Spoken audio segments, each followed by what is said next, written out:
Hello, everyone. Welcome to another episode of Speculative Speculations. I'm Varsha. I'm Steve. I'm Denver. I'm Jared. And I'm Chris. And this is a series where we talk about sci-fi stories in all their forms. Today, we're going to be talking our way through the end of Authority, which is the second book in the Southern Reach series by Jeff Vandermeer. We left off at chapter 22, so we'll be starting chapter 23 to the end of the book, which I don't know what chapter that is, but we do change the format of the chapter numbers halfway through this section, I think. So, end of the book. For our short story today, we have The New Overworld by Paul Scheerbart.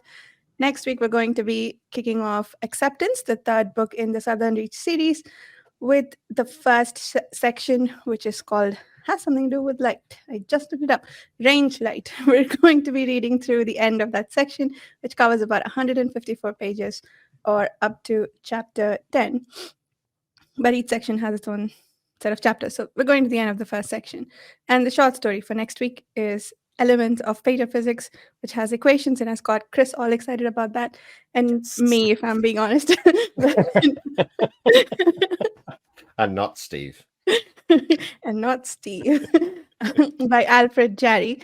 We will try to find these short stories online and post them if they're available, but some of the recent ones we've been reading haven't been easy to find. But any that we find, we will post in the description.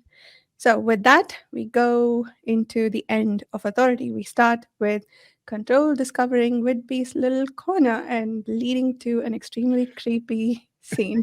I was terrified, folks. I do not do horror well, and I was terrified.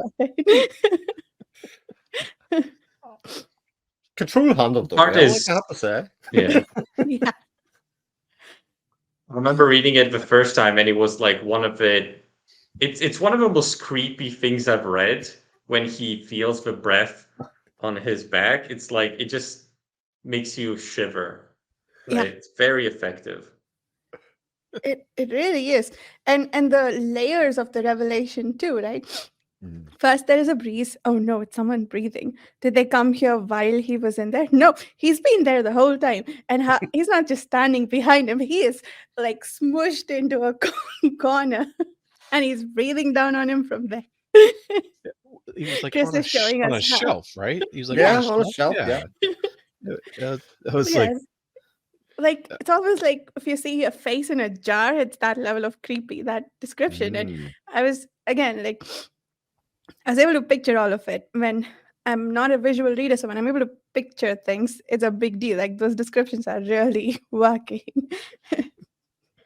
no, because he'd been, early in the book, he'd been talking to Whitby, and so he's interacted with him, and then, like in the description, was Whitby kind of, like slimy looking, or just like a sweaty or something, or I can't remember the description itself, I feel but like that.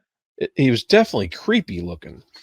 Mhm. And like Chris just said, Control handled it very well, and maybe he's right, because I have a feeling that I would have lashed out and hit him or something like that, because that's pretty creepy.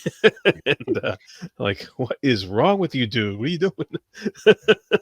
He had very good control of the situation, so to speak. Yeah, Mhm. I guess so. But then he didn't really follow up on it that much. Like, well, we didn't get to see the follow up on it. I He mean, moved on to other things. how do you handle that? Like, you probably take about 6 years of counselling to process that, rather than just kind of go, oh, maybe we need to take the shelves out.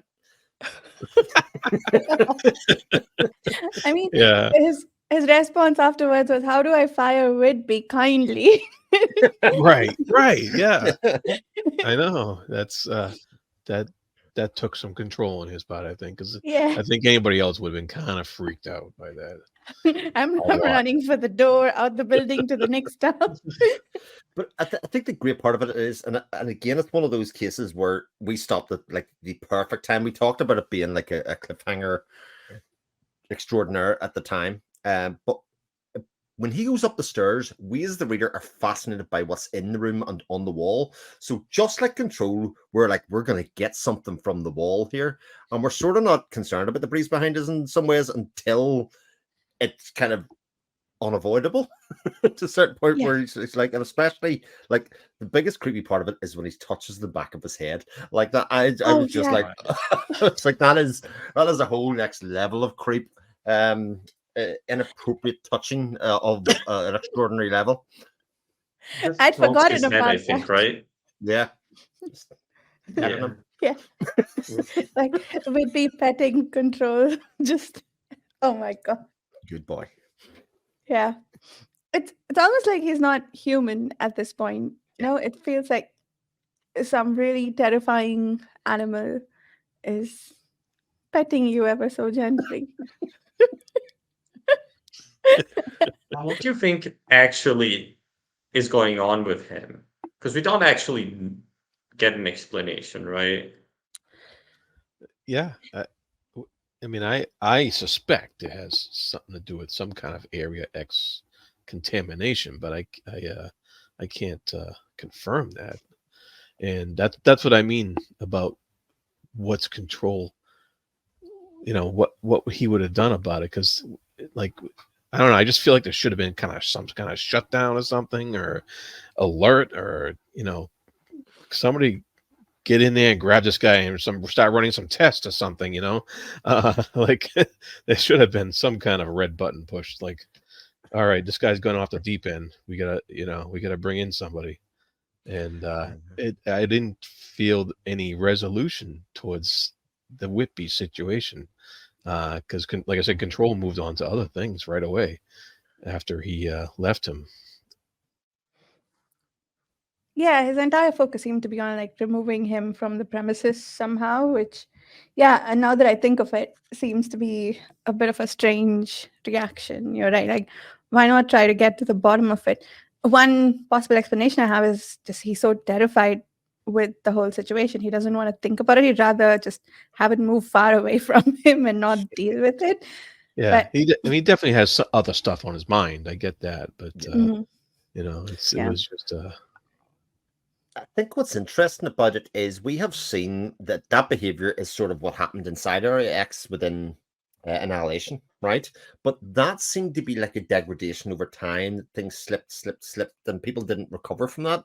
Whereas, Whitby seems to have been, if nothing else, still a good functioning member of the team in some way. Obviously, this could be the end point of that, but it might just be that it's that place that's kind of contaminating him when he's in it, or it enhances it in some way. And especially with what happens next, that it sort of bleeds out into everywhere else. But maybe it started around that point rather than kind of at the gate pushed out. I think we talked about this in the last episode, is that we had sort of assumed that the encroaching of the borders meant that it spread out from the border, but it could just be pockets within, like the psychologist's house, so the director's house, and from that point, it's expanded out from there. So it could be that is almost like a dream, what becomes almost like a dream world after the fact, where everything kind of time and space and all seems to be very fluid. I mean, and Control's mother did say that. She said that all the places where we found the expedition members, they're all, something is going on there, right? Yeah. We don't know if it's exactly the same as Area X, but definitely something is starting from there. Indeed. Yeah.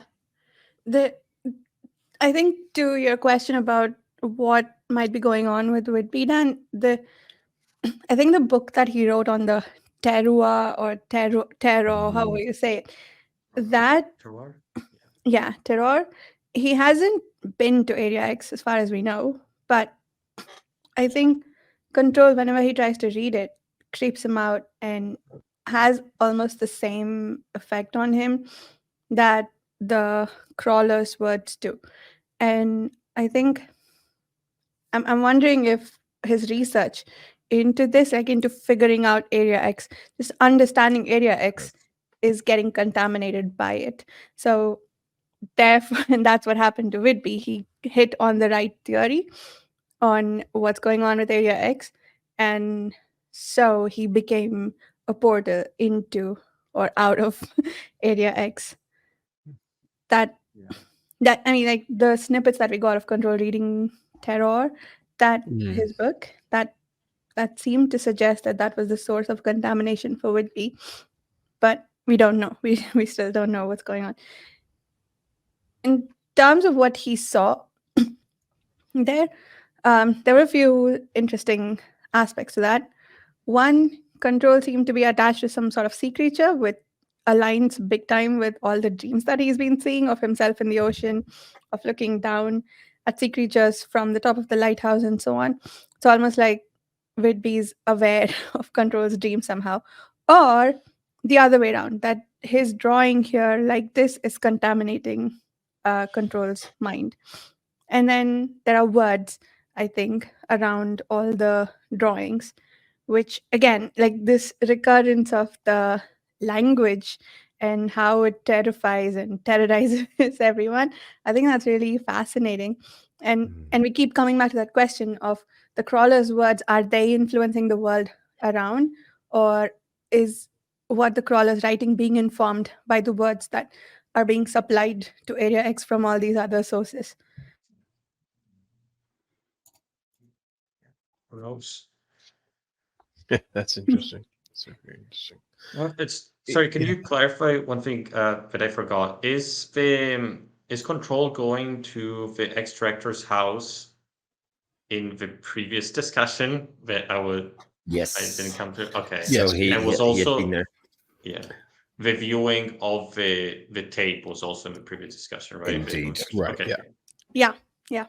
Which, by the way, what theories do you guys have about the tapes and the director's house, Steve and Dan?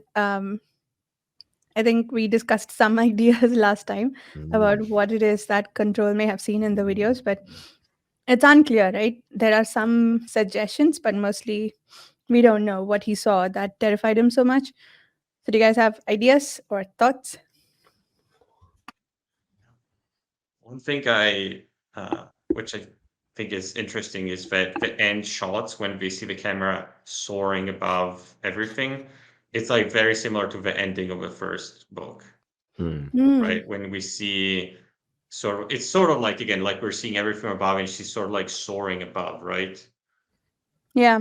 So I don't know if it's I don't know what it is. Like maybe the soul transforms, or there's a creature flying around or something, or I don't know, it's birds.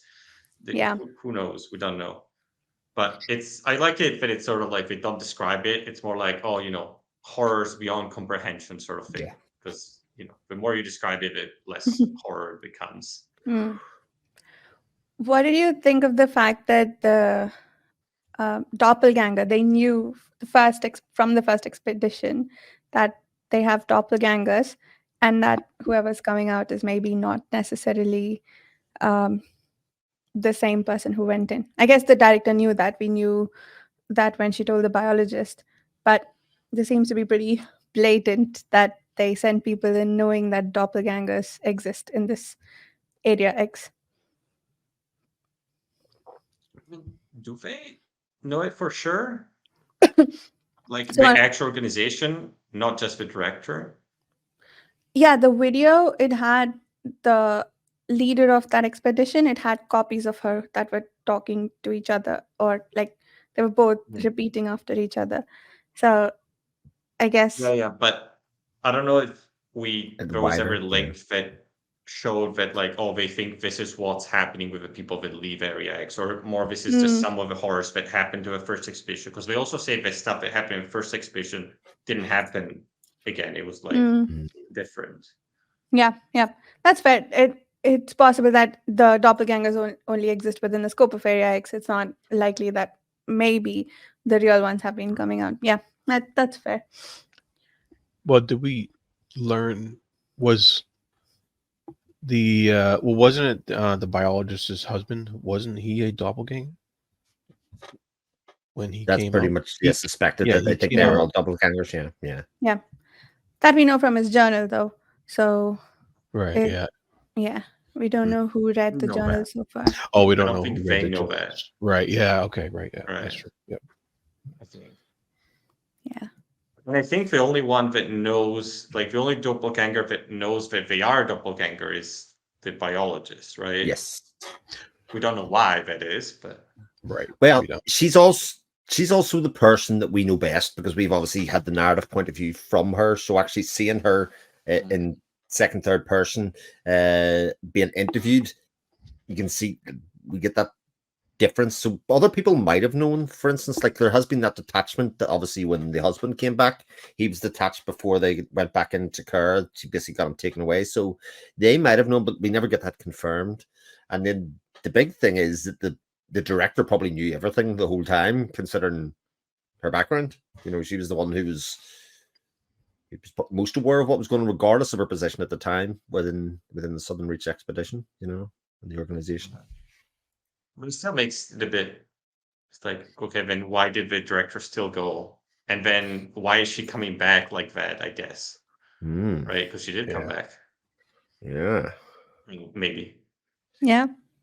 We found out who the woman in the picture is, Yeah.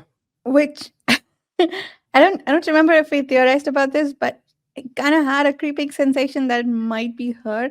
And I feel like that's sort of meant to be like maybe we all knew on some level that it's just a background thing that you don't voice. Yeah. I mean, there aren't that many females within the story in total, so it had to be either the mother or the director. It could have been Grace, it could have been the Bells, but it was likely to be the mother or the director in some way. And when one of those two was confirmed, it was like, right, okay, we're 50-50.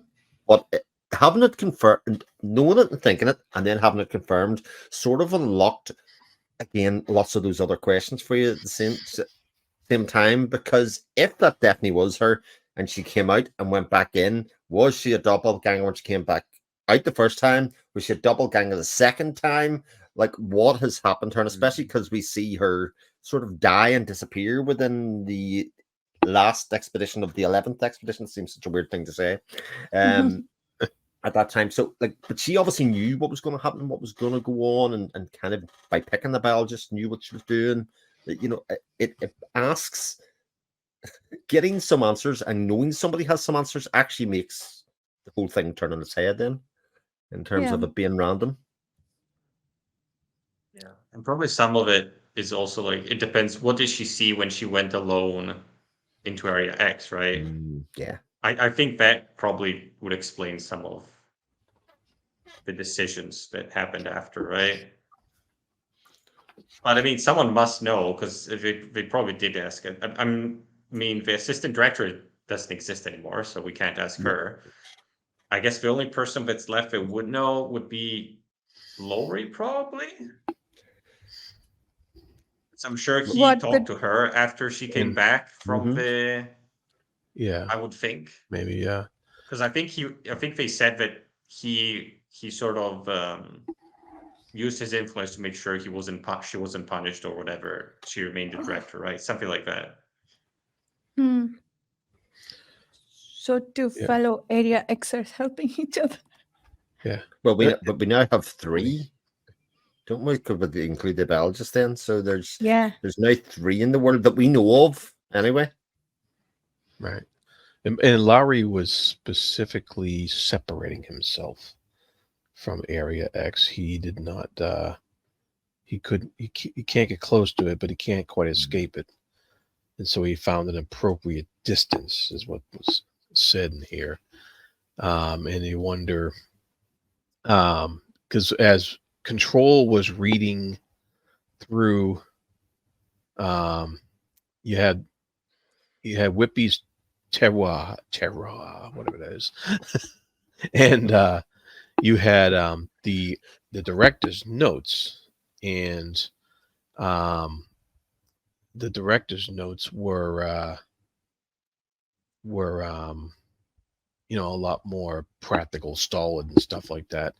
Whereas Whitby's story was like a bit more bordering on magical, the stuff that he was writing about. And but Control still called them useless in both cases because he'd not found an answer as far as he could tell. And so, like, coming at this problem from both sides of the spectrum, so to speak, still amounted to him with not having any answers, and us really not having any answers. So that once again, we're in Control's shoes with his point of view in this book, and we are confounded. Yeah. And that moment of crisis when Control thinks to himself that he rather, I forget what he thinks to himself, but like he feels really upset at not having the answers. I think to the point where if he dies, he'd be okay with it. But it's better than whatever. I guess the sense of failure he feels and not getting anywhere. That was really interesting how much this means to him. But it's more than just that, he's had a string of failures and he's trying to make up for it. It's just specifically his detective work at Area X was failing, which I thought was interesting. It got to him so much that it now means all of this to him. Yeah. Which Go ahead. Oh. it means all of this to him, but then he ends up actually taken off in search of the biologist, right? But he's nowhere else to go at that stage because his one confidant, he has the conversation with his mum, and it becomes clear that his mum is no longer going to be available to him. It's literally just him, which is interesting because obviously the mum says, well, it had to be you in at this time, in this place, like nobody else would have done. So that was kind of part of her plan that he would be in this headspace if nothing else. Yeah. I think that's about headspace. It's also like, well, a lot of it is his decisions, I guess, and a lot of what happened before was also because of the hypnosis he was under, right? Yeah. So I wonder if we missed some things because of that, or because I think he said something like he wasn't, because of that he was sort of avoiding reading certain things or going in depth in certain directions, I guess, investigating certain things, right? Right. Yeah.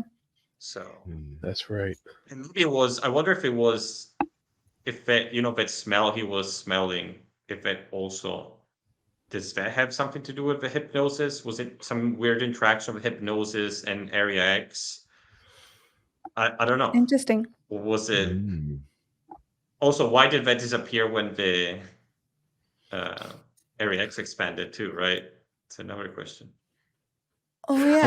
I wonder if the smell is a bit like the spores that the biologist had, when that sort of either protected her or enhanced her abilities in some way that kind of give either some protection or some leaning towards doing something in a kind of similar way. So it would disappear when his hypnosis went away. Yeah. I don't know. Do you think the hypnosis led to him? Was that a reaction? The smell, was the smell a reaction to his hypnosis, or was the smell put out there on purpose to induce the hypnosis? Interesting. It could be something to do with Area X, right? It could be maybe something Whitby was growing some weird Area X plant, and I don't know. And then when when the barrier to Area X expanded, that went away. I don't know, like born or something, or I don't know. It is coincidental with a couple of things, right? The disappearance. Yeah. Steve is amused. No, I like how Dan asks questions to lead us a certain way. Yeah. or lead us up the garden path, or whatever. Because on that point, like I was trying to think back now that we've got the end of the second book, and kind of thinking, I'm not sure if I kind of thought Dan was doing that the whole way, but he's doing it in such a. It's almost like he has us all under hypnosis. You know what I mean? Almost like, because I can't tell whether he's doing what he's doing or whether it's just. No, I'm suspicious now. I mean, it's fun to think about. It's fun to think about alternative explanations for things, right? And what could have been, or what other paths the writer could have taken to explain certain things, right? Yeah. And some things maybe we'll never know, so it's just fun to speculate what it would be. Or maybe I just, haven't understood all the little bits fully, because a lot of times there's like things which you don't notice, and then someone That's right. in the forums or on Reddit says, "Oh, but if you piece together these three things between these three different books, it explains the small detail," right? Yeah. Yeah. There's a reason we do group reads, because actually doing it by yourself, you only get like a certain percentage, and then you stick other people's viewpoints on it, and you're like, oh wow, and then you sort of convince yourself that you knew it all along.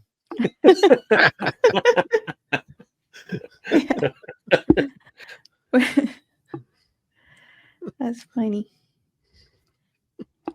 Yeah, and I do like how the beginning of this, because we ended up in the middle of the section called hauntings. That's where we started for this week, and the hauntings started with him, falling into water without a splash or ripple, and then of course it ended with him screaming from somewhere deep beneath the sea.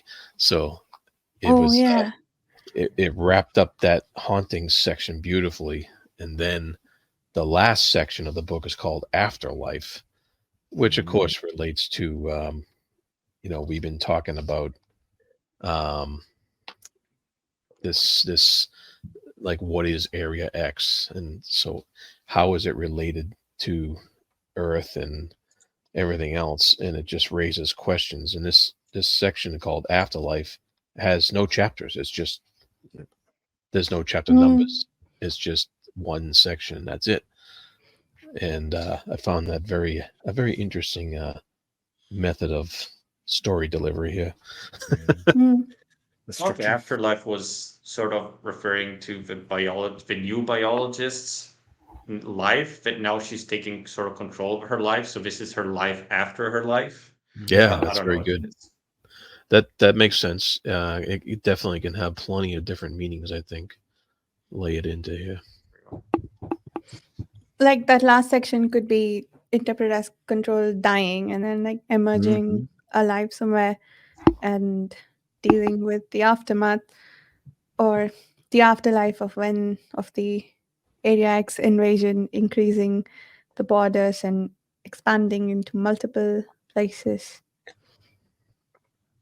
I want to talk how cool it is, that whole sequence of Area X expanding. Oh yeah. And him running away, and the director, like, I don't know, some flaming lights or sort coming from Area X, and the wall of flesh in the basement, I guess, of the compound. I don't know. Is that the tower? I thought, for some reason, it made me think of maybe it's something like the tower of a tunnel, right? Because that was described as also like a fleshy sort of breathing organism, I guess. Yeah. But like the inside walls of an organism. And also the fact that it seemed to breathe and change, depending on the time of day when that was described. So when he went down, and the very first start of it, where he's like, "Oh, I'll just go in the door," and there's no door where he thought the door was going to be. So the world is sort of changing around him, and then he starts to realize something's not right. Yeah. And I love that sequence too of the director entering. Like, it felt really menacing, didn't it? That she's returning and bringing Area X with her. And later, when we realized that it's the same person who's in the lighthouse picture, that was interesting too. So, which again, I think, what to your earlier point, Chris, about how knowing the answer, going from guessing to knowing, changes things. Like that we know that she was there before, and that she has, I guess we already suspected that she had some sort of ties to Area X. That's how she knows so much more than the others. But knowing that knowing that there are layers or added depths to that, I think that's really fascinating. But also, I guess it slightly begs the question, why didn't she change the way Whitby did? Or maybe she did, and that's why she went in all those times. But yeah. Yes. What's causal and what's effect? Yeah. that does it. The series does raise that question a lot. especially with the language stuff and the dreams. Mm. And one other thing that was interesting, I think this was just before the invasion. Just after he sees Whitby in his lair, um, the conversations, the snippets of conversations that he got, they were all repeats of the Area X conversations from the first book, right? The one that the biologist and the surveyor have, like, you really like it here, don't you? And I'm not ready to return. And there was one other that I think was between the director and the biologist. So again, with that language coming, leaking out of Area X or leaking into Area X, it's like this being, this large sentient being that's trying to pretend to be human somehow. Like, that's the sense I get. But that was really interesting too. And again, with your question about the rotten honey smell, Dan, I was wondering whether this was always the case in Southern Reach, and he's only hearing it now because of the lifting of the hypnosis, or if this is something new and it's sort of an indicator of the invasion. Yeah, one thing he came to realize when he was going through Whitby's manuscript was that the invasion had been underway for quite some time. It's not new. It's been manifesting for a lot longer than anybody could have guessed, even his mother. And that Whitby had been figuring something out, even though nobody believed him. And even if figuring it out had exposed him to something that had figured him out. And so I thought that was a pretty key observation of control at that later point in the book here, that maybe like you were saying with the hypnosis, was that keeping control from realizing certain things like this, that things were just weird from the get-go and he wasn't quite seeing it until he overcame the hypnosis? Or was is that the case? And was Whitby always weird, besides just being weird on the shelf later on? Was he always that way? And he didn't realize it because he had the hypnosis going on. I don't know. Yeah, that was part of the hypnotic suggestion, right? To ignore Whitby, that he's not important. But in fact, he's the key. He's the answer to everything. And it was interesting that later on he went to his mom begging to be hypnotized again because he didn't want to deal with the whatever mental load he was getting from Area X. I forgot about that. That's right. What you said, Jared, like he says that it's been going on for a while. He also thinks about how the border is not really a border, right? Yeah. He says that maybe it's just fair. It's a false sense of security. Area X is already here, right? It's like sort of permeating things slowly, not like a clear distinction, right? Right. Like a block of cheese. Yeah. And it's interesting that actually there have drugs being developed for counteracting the effects of Area X, and yet they didn't give them to the expedition spell accounts. That seems interesting. Were they mostly drugs for calming people down, though, or drugs to counteract actively what Area X might do to them? See, because he was sort of in the dream state as he was driving away from the contaminated complex, and every time he felt the effects wearing off, he took another tablet. So I mean, it could be panic and anxiety, but it seems to me a clarity of vision kind of thing, rather than, I could be wrong about that for sure. Yeah. Yeah, I suppose you're right. Like, calming would make you maybe presumably have a more blurred view of things. But I thought he was taking like sort of normal medication, anxiety and stuff like that. Like, but I'm not sure. Yeah. And I mean, he didn't call it by anything. He just said the white pill, and then later he called it the pill to calm him down. But then it just, maybe he just decided at that point that that's what it's doing, and not necessarily that that's the function. And again, if that was effective, because his mum gave them the tablets, didn't she? They did come from her. Yeah. Why would they not have given people anti-anxiety messages and going into the expedition in the Area X if it was sort of effective in decision making in some way? Or maybe it was. Maybe that was part of their hypnosis and stuff.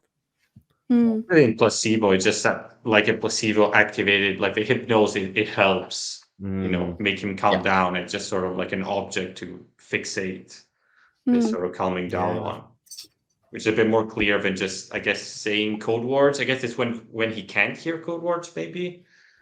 I don't know. Yeah. It's something I just thought. Wait, do we know now who squashed the mosquito in his car? I don't think so. No, because I think, and I could be wrong about this, it's sort of just said that these things, like the bone and the mosquito, somebody obviously was placing them or putting them in the world, and he couldn't quite get his head around who it could be. I think that's my memory of it. Maybe that it was himself, but he forgot about those periods because the hypnosis was. Could it be? Maybe, yeah. I think he did mention once that a bunch of stuff that happened may have been him that was doing it, but he didn't recall it because he was either under hypnosis or he got under hypnosis later, and it kind of, he didn't recall that part or something like that. Because he did accuse Grace of doing it, right? But she was like, "What are you talking about?" Yeah. It turned out he was the one ransacking Grace's office. Right. Yeah. That's right. True, actually. Yeah, maybe he actually did do that. And that actually makes a lot of sense, I think. Yeah. I think he only guessed that he'd been the one, what's the word I wanted to use? Yeah, searching Grace's office, but I don't think he knows for sure. So there might still be a third person who's not Whitby. Does he say briefly that he suspects something about Cheney and the other people too? The linguist, Hung Soo? I don't remember her name. Yeah. So But he sort of suspects everybody, isn't that the thing that there's just so few people within the organization, and like, what do we really know about any of them? And he was including Whitby in that. He was including, obviously everybody. Yeah, it is. And there was one other interesting thing that I wanted to bring up. The director, if she's only just coming back now, or rather, I guess that's the question, is she just now coming back, or is she showing up at Area X through Whitby? And if she's only just now coming back, who the heck is in her house? What is going on there? There's nothing in her house. Like, we didn't see anything, right? It was just very creepy. Just creepy, yeah. Yeah, and he ran for his life. I think, didn't we get the impression that there was someone living there, or someone who had done something with the house after Southern Reach had gone and cleaned it out? Yeah, someone did something in the house after Grace would have gone and done a full workup on it and stuff like that. But that could be explained by the fact that the house is now alive in the same way that Area X is. It's not somebody went and did it. That it is now a sort of living, breathing, evolving, changing space, like the basement now and the campus, like the places where the other people were found along there. So it doesn't necessarily have to be somebody. It could just be that has already changed in that case. I was thinking maybe great like the director's doppelganger had shown up there. Yeah, I was considering that. Yeah, for sure. So the one who's returned now is the director proper, do you think? Maybe there's 20 different versions. I mean, but yeah. I mean, possibly what we saw coming there was just a manifestation in just, how do I say, caused by the assistant director's presence. Because we know that Area X reacts to, I don't know, to you, I guess. So it could be just like she just visualized it in that way because of the assistant director's sort of, I don't know, belief that she would come back. Interesting. I wouldn't be surprised by something like that being true,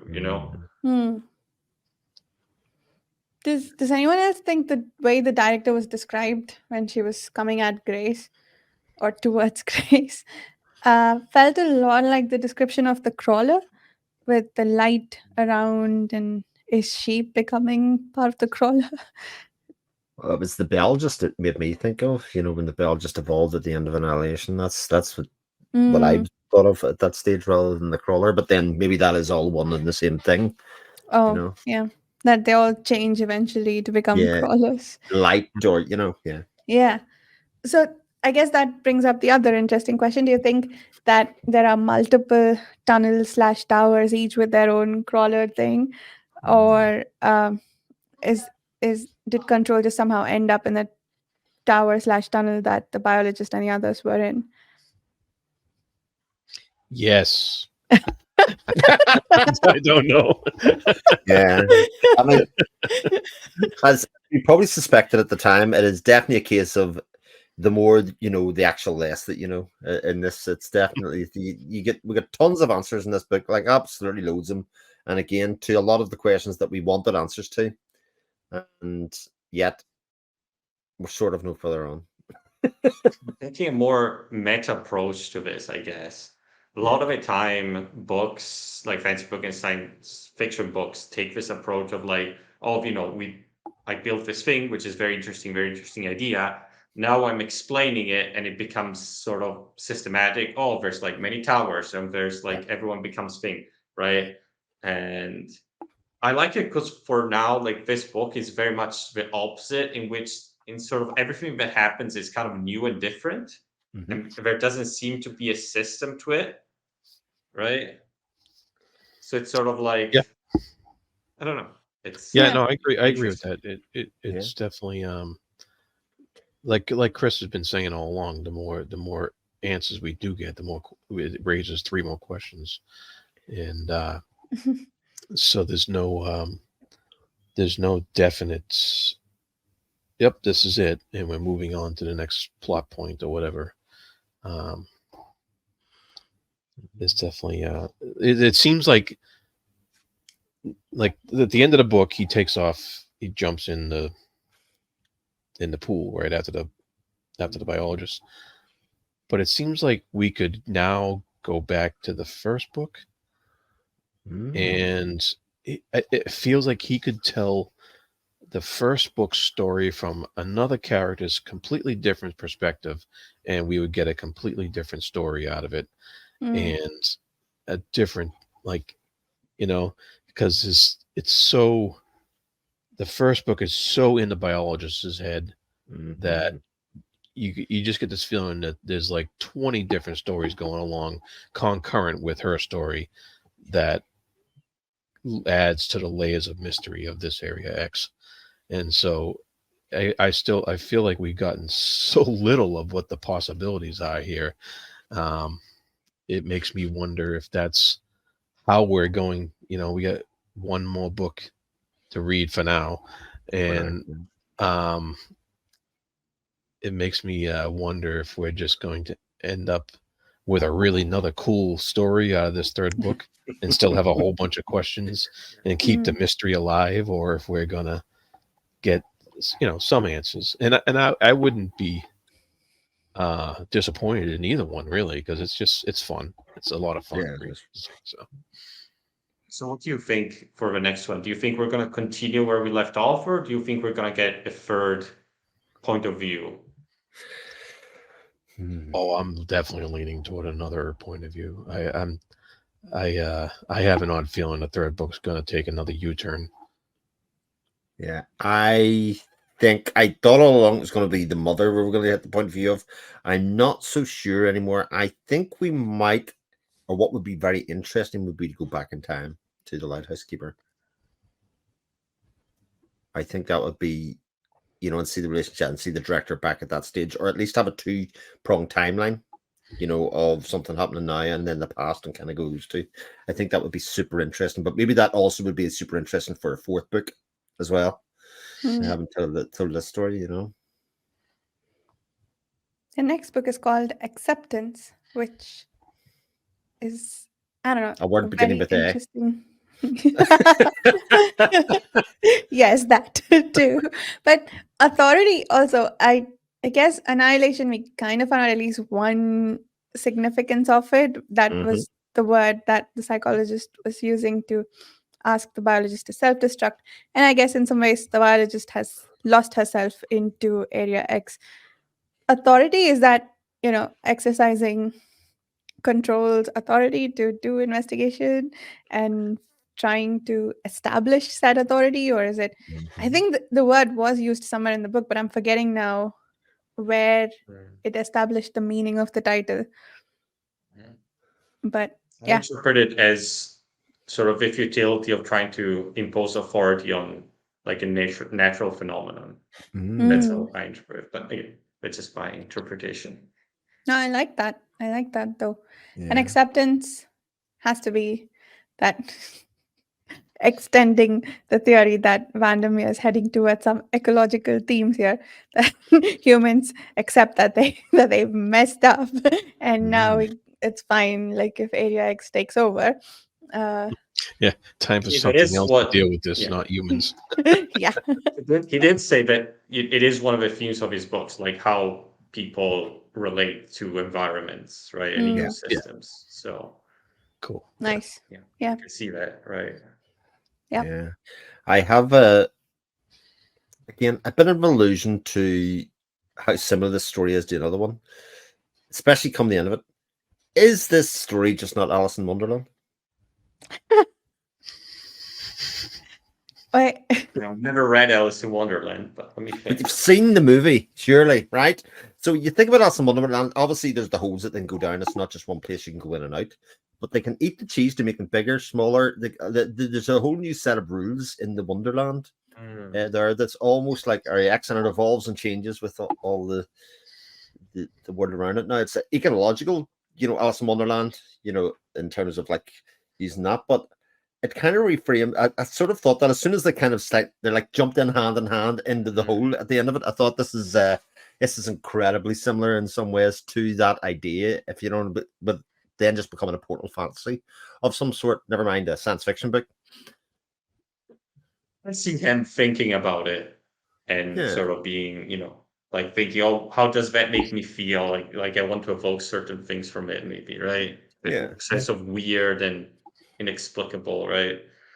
But it also creates, it's similar to what you were saying, Dan, is that there does seem like a rational explanation for everything that's happening anyway. That there is a design, that it's not just a MacGuffin that we're going to get here at the end, that they find the magic seer stone, and the magic seer stone can do everything afterwards, or the lighthouse boat or whatever. But it seems like there's something, if we get told a bit more, like everything to this point has made sense. Everything is kind of went, oh, even though we didn't know that, but actually that seems consistent with actually everything and doesn't ruin the story from the bit beforehand, which is obviously a very difficult thing to do. But I think that's one of the things that I really like about this book. Yeah. So was Whitby the Cheshire Cat? Is that what's the correlation there? Or at least the caterpillar was smoking the pipe. Yeah. One of those two characters. I was only postulating that for a moment, but I think you've just sealed the deal for me. and aren't there creepy rabbits in Alice in Wonderland too? You get the rabbits, yeah. They're very late.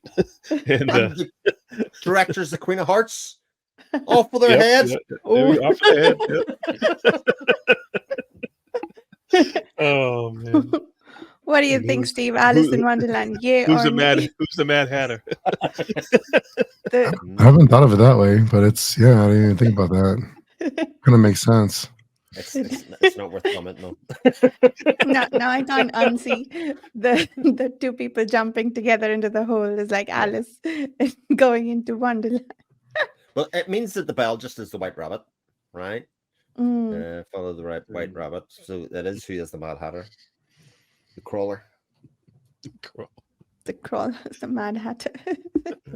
Yeah, I don't know enough, or I don't remember enough Alice in Wonderland, but Homework Whitby for next as a week. cat is hilarious. That is so good. Yeah. Especially because he appears out of nowhere. The Oh, yeah, whole scene yeah. where that's... And then creepily petting him. Yeah. He's Mm. invisible until he reveals himself by petting. Oh, yeah. Yeah. Oh. So I did have a couple of things in my notes. I think I missed it in the last. I'm sorry for my voice, everyone who's listening. It's all sexy. No, it's not really. I can never unhear that. I'm gonna get that soundbite. I'm gonna use it on my little device over here. You're And just welcome. play it back for fun. Yeah, that's gonna happen. So I did have notes here for. I think it might have been the last discussion that I missed, but there was a group. There was a group of women talking in a bar that Control was hearing. Those lines of dialogue were from book 1, right? Yeah. Yeah. Okay. You just wanted to stay here and you never want to leave, etc., etc. And there was another snippet afterwards too that Control heard. That I think was from the book. I don't remember off the top of my head which one it was, but this one really stood out because it was between the surveyor and the biologist, where she's like, "Oh, you don't want to leave, do you?" And the biologist's like, "No, not really." And then they, I don't That know, was do they in shoot at each Control's other? mind. Hmm? Do you think that was in Control's mind, or was that Area X slowly leaking into him? We know that Area X tries to mimic things without really understanding, so maybe it's just trying, sort of exerting its influence on the people. And it uses words to do it. We've obviously been looking at it and doing it by writing on walls, but again, it's the idea of language and communication it's doing it by. And it's that I just watched The Matrix recently, the kind of glitch where the deja vu feeling is the Matrix exerting itself. So we've got a cross between the Matrix and Alice in Wonderland, right? Okay, we're Mr. Anderson. Whether it's in Control's mind or an actual conversation, it is still a way for Area X to leak in, right? Either into Control's mind or in the physical space around. But I guess if it's the actual people speaking, then we know they are the Area X doppelgangers somehow, or like somehow they've become Whitby-like, maybe. How did you pick up on that, Steve? Oh, we had talked about in the first book. We had talked about the who we know now is the director telling the biologist that she likes it there. I think we had talked about why she would tell her that. Like, you like it here, don't you? Like you prefer it here. And you just remembered those lines from the first book, and when you read them again, that's pretty astute. He's a producer. I missed it. Jared's note system has failed him. Yeah, I shame. Wrap it up.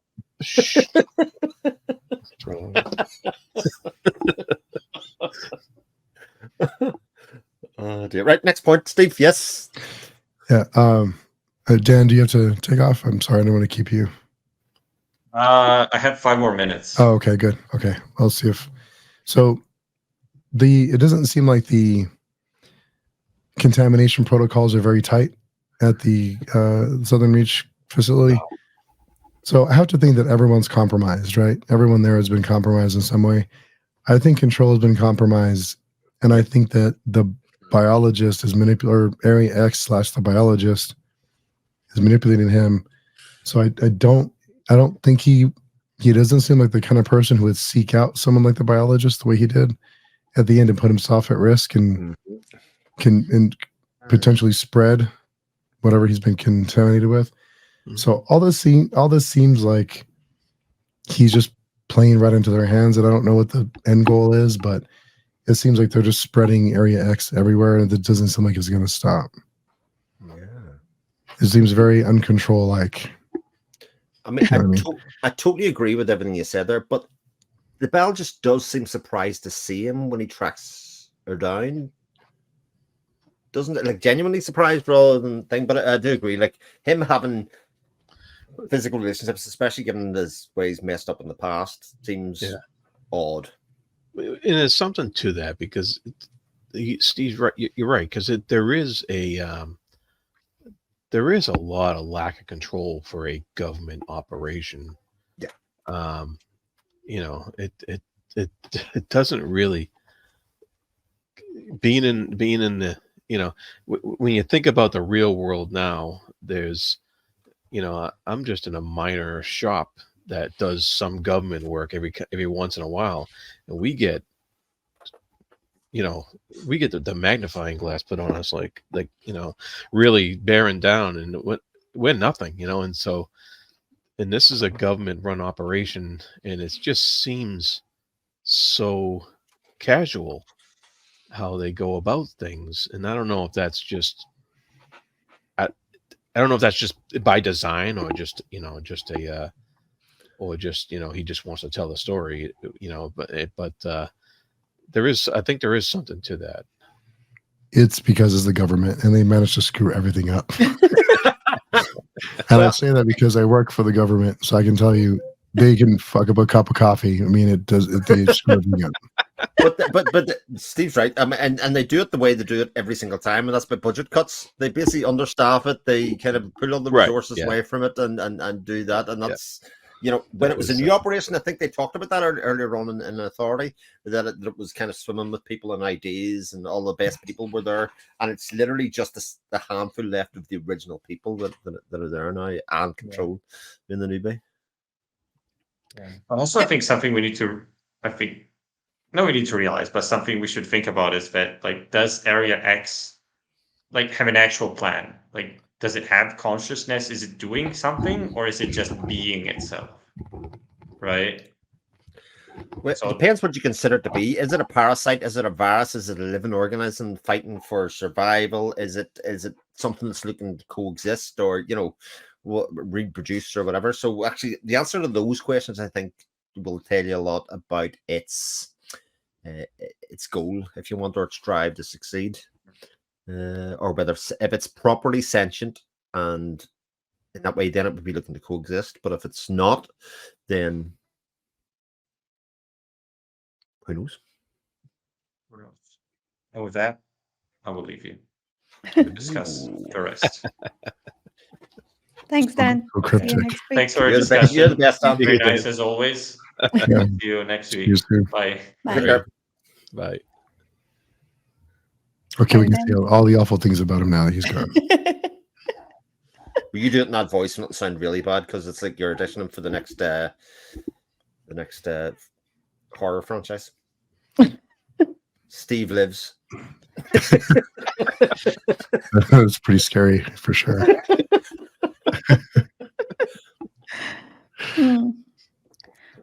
Were there any other things to discuss, or should we move on to talking about the new Overworld? I think Steve had another couple of points. Did you? Oh yeah. Let me see. Sorry. So the I really I agree with all of you about the escape from the facility. The interaction between Control and his mother, I thought that was very interesting. Knowing what was going to happen, why did she want him there? Was because he's capable of doing something, or because why would she put him potentially in harm's way, knowing what was going to happen? So that's very curious. Or does she know what's going to? Because it seems like she knew what was going to happen, and she wanted him there anyway. So you have to think that she wants him on this path for some reason, but why? I don't know. I agree, Steve. I think that's one of the most interesting questions from the entire book, is how designed his presence there is. Is it Malcolm in the Middle-esque? Because that's what it sort of feels like to me. I don't want to spoil the entire run of Malcolm in the Middle, but the end of that series feels kind of what's happening here. But I think that the answer to that question will tell us an awful lot more about the government, who's in charge, and all of that kind of stuff. Yeah, so I'm a little bit sad that she's gone, because I really like that character. I hope she's not gone. I hope she comes back in some way. Because she mentions powerful friends that Lori had. So curious to see who's pulling the strings. I get the feeling that Area X is going to be the string puller, and everyone else is trying to either win favor or trying to find a place to land safely, I guess. So they use another illusion, the General Zod from Superman 2. So everybody Yeah. kind of kowtows to him because he seems to be the new supreme power. Yeah. I mean, if you could, I would like to think that they realize how powerful Area X is. So but again, humans, they try to, we've talked about this before. I forget what book it was, but what we don't understand, we try to destroy. Just, That's right. So I don't know. Who knows? Or try to shoot at it. They took Yeah. guns into Area X. I try to blow it up. I'm gonna say you should join our discussion tomorrow because I think that's a big theme of that sci-fi book as well. Oh, crap. I was curious about the director. Okay, so if she is the person in the picture, I'm a little bit surprised that she died the way she did, knowing the area. I guess the general layout. I'm surprised that she didn't last longer, knowing kind of. I would imagine she's been there before, and she's been there before pre-Area X and post-Area X. So I'm surprised that she didn't last longer or didn't survive longer than she did. And why wouldn't she want to go to the lighthouse first? If that's where if that's like home. I have a theory. Oh. I have a theory about that. I wonder if, because she came from Area X, the person that ended up in Area X was the doppelganger in reverse to what everybody else does. Hmm. Yeah. So the person who came to Area X is a doppelganger. Is the whoever doppelganger, and whoever went over there is the original. So she stays in the real world, if you know what I mean. Because again, if you follow that through, she didn't go to the lighthouse first because just like the doppelgangers on the other side, they're initially confused about where they are. They don't know where they're going, etc. So you're saying that the doppelganger director is the one who chose the biologist to go on Expedition 12? Is that was the original, right? That was the original. But the person that ended up back in Area X with the biologist the first time was a doppelganger. Oh, okay. All right. Yeah. So it works in opposite the way everybody else's works. You know, that actually crossing the border creates the doppelganger in the inside, if that makes sense. So if you're coming from the real world to Area X, your doppelganger is going to be created in the real world. But if she's going from Area X in, then her doppelganger the doppelganger died. The doppelganger died, yeah. In much the same way as, you know, the doppelgangers died in the other side in these kind of weird and wonderful ways, you know. Total supposition, but yeah. That would make sense because she does seem to point the biologist and everyone really in a certain direction.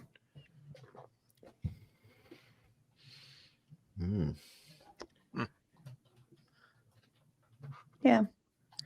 And it would also explain why she went back multiple times. Because if she knew she was going to create a doppelganger when she went back, she could go back kind of multiple times in that other direction, if that makes sense. All right. Well, I have to go get acceptance now. I love being spectacularly wrong. This is my favorite bit, when you kind of make these really big outlandish statements and then go, none of that happened. I mean, it's got to be some version of that, though, right? If not the doppelganger, at least like that the director knows how to survive somehow in Area X because she used to be a part of that area before it was taken over. Yeah. She knows something about the world that we don't. Like, you have to think that in some way. Yeah. And like all the cause and effect, did the lighthouse keeper and the director cause Area X, or did they become what Area X made them? So many questions. More points, Steve? I think that was about it. I thought you were saying he was playing blackjack in the background there, Varsha. Oh yeah, I thought you were playing blackjack. More points. Oh, that point. Yeah, that too. I wouldn't mind. Give me points. For those that don't know, Varsha is addicted to playing blackjack at the moment. Has discovered that points are more important than actual achievements. What do you mean points are not actual achievements? Hey, Mom. How was your week? You won't hear what I did this week. It was amazing. Oh man. Anyway, but inside baseball. Sorry. Bottom line is, come and play blackjack with us on the forum. You'll understand. Patreon forums, indeed. There's a burgeoning community, and Steve will even give you 20,000 points if you're really, really nice to him. I'm actually going to do 100,000 point club for like an hour or two one of these days, just for fun. For those that can't see the video here, obviously, can't see. Varsh's eyes lit up like it was Christmas. That it did. You could do it too, Varsha. You're an admin. Yeah. Oh, but where does that road end? That's true. Insider trading, you know. Oh man. For points.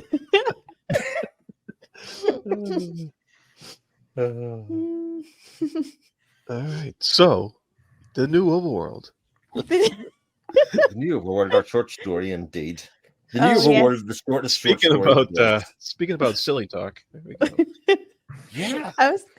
It was such a cute story. I loved it. I mean, I liked it too, but I sort of got the end of it and went, and what? Yeah. I was like, that's okay, not just me. Yeah, no, it was a total like it just Yeah.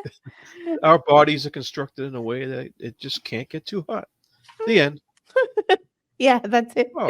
And we found a way for the hot people to stay cool and the people who wanted to be warmer got warmer. Science say. It's almost like the translators forgot, like stopped halfway from the translation, or there was a printing error or something. It felt like a really abrupt place to end the story. Nobody died. I mean, I can't be the only person slightly disappointed that nobody died. Nobody was made extinct. No, they don't do violence there yet. Come on now, Chris. Yeah, turtle people, you know.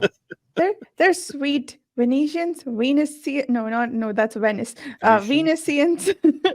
You know what's funny is like the first line, it says, if you can't solve your own problems, then you are most certainly not very clever. And I was like, uh-oh, here we go. Right. I was like, because those are fighting words in some other stories, right? Mm-hmm. So I was like, uh-oh, here we go, you know. That's and then foreshadowing. Yeah. But then his audience is like, yes, you're right. And then they're all cheerful and everybody's let's build balloons. Well, especially when the guy who comes up with the first solution, he basically says to everybody, I've thought of an idea. Everybody goes and does the idea. He doesn't get any thanks, but nobody also questions him. And I thought, oh, this is going to end badly. This is going to be terrible. So when it comes to some people going, we have a problem with it, I'm like, here's extinction. And especially when he goes, what the hell do I care about creating a solution for your problem? And I thought, oh, God, that's going to get juicy. It's going to be like genocide's going to happen next. They're all going to die out. And then he comes up with a solution, and that's the end. And I was like, what? What is the story about? He's German, right? They're busy conquering the world at this stage, kind of, you know. Maybe it was reaction to that. Maybe it was. I can't tell you guys how glad I am to hear this, because I was in like this cold medicine induced like dream state when I read it, and I got to the end and I was like, what? What did I just read? I was like, they're gonna think I'm a total idiot on Friday, but thankfully, okay, good. I feel better, because I was like, what? Oh man! Wow, that's yeah. I could see how you would be confused about whether or not you were under the influence or not. Like, what's in this cold medicine? Like, what did I take? You got you got the unhurried and you got the dynamic ones. And these are the two peoples on this planet. And I'm like, his descriptions of the unhurried and how their philosophy. and I'm like, it was funny. It was kind of funny. Yeah. It's like in the Terry Pratchett books, you have these trolls that turn into stone over a course of time because they catch philosophy as a disease. But yeah, they need the sunlight to stare into space and be philosophers. Yeah, I don't know. It was interesting. This might be the first sci-fi story we've read so far that at least as far as I could tell, didn't have like a deeper message or anything. It was just cute and funny a little bit and imaginative because the Venusian creatures. Oh, I love the descriptions of them. And I guess it was an interestingly written story that made use of balloons to good effect. Yeah. I think if it had one meaning, it's the idea that evolutionary differences can be solved and your lives can be improved through technology and science. You know, I mean, if it had any message, I think that's it. But I was just sort of, I'm some sort of come preconditioned to some sort of bloodshed or bad outcomes along with one set of people getting what they want. So Chris was rooting for some genocide here. Just, Yeah. Of course. I mean, rooting might be a bit strong, but expecting certainly. Expecting. Yeah. I was anything solved? I don't even remember. Yeah, they just went higher up, and the slow ones got their sunlight, and the dynamic ones got their dynamism. Did they have to keep? And they kept climbing back. And they climb up whenever and they down. needed Yeah, the- it was just longer to climb, but they were really good at climbing. So it didn't matter. Yeah. It was hilarious how the unhurried ones were embarrassed about how the dynamic ones had to move around all the time. Yeah. Just Yep. it was very a strange story. Yeah, I think cute is the biggest descriptor I have for it. Yeah, But I enjoyed reading it. It was definitely. If it had been any longer with the same Yes. whether what the heck did I just read feeling? Yeah, Maybe with not. every But books, 3 yeah. pages, short, cute. I liked it. If this was in another collection we've read recently, it'd be like 60 pages long. Yeah. Oh, geez. So, Still salty, huh? Yes, no, not at all. not even a little bit. You like a silly 3-page, sure, Yeah. no problem. Like, Easy. cool, 60-page story.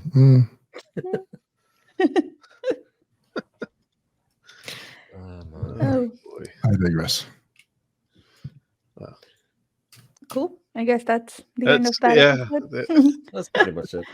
With balloons and Alice in Wonderland and plant like Venus, sentient Venusians who live on the bright side. Is Venus really tidally locked to the sun? I didn't know that. Huh. I don't think so. I never heard that before, that Venus didn't rotate like every other planet does. No. It rotates. Yeah. Okay. Yeah. Yeah. And that's just for the story, but no, it rotates. Hmm. I think. Yeah, hold on. It is not I think tidally. we would have heard about that. Yeah. Yeah. Yeah. I feel like it's a big deal if any of the planets were tidally locked. Yeah.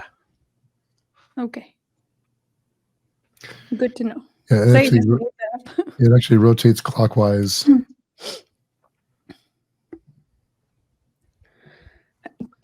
Let's have an actual science and a science It's- fiction story. yeah. It's good to know that the laws of physics still apply. All right. Yeah. And it rotates slowly. So Venus takes 243 Earth days to rotate one time.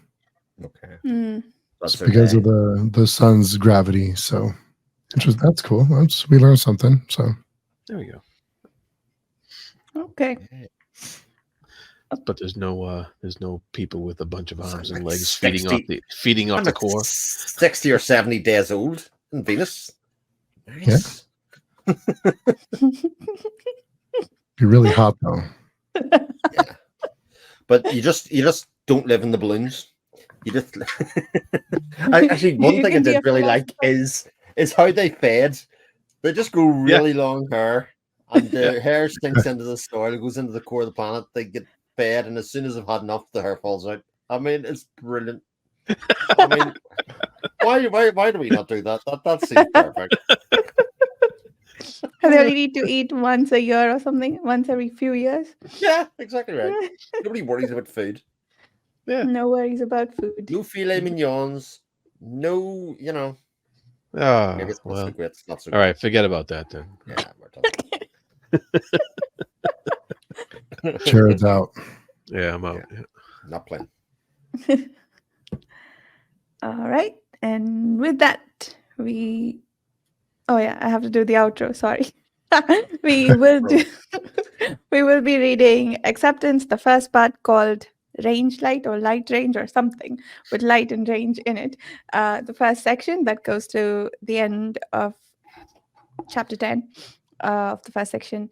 And the short story for next week is Elements of Pataphysics by Alfred Jarry. We'll see you guys in a week. Thank you so much for listening. Bye.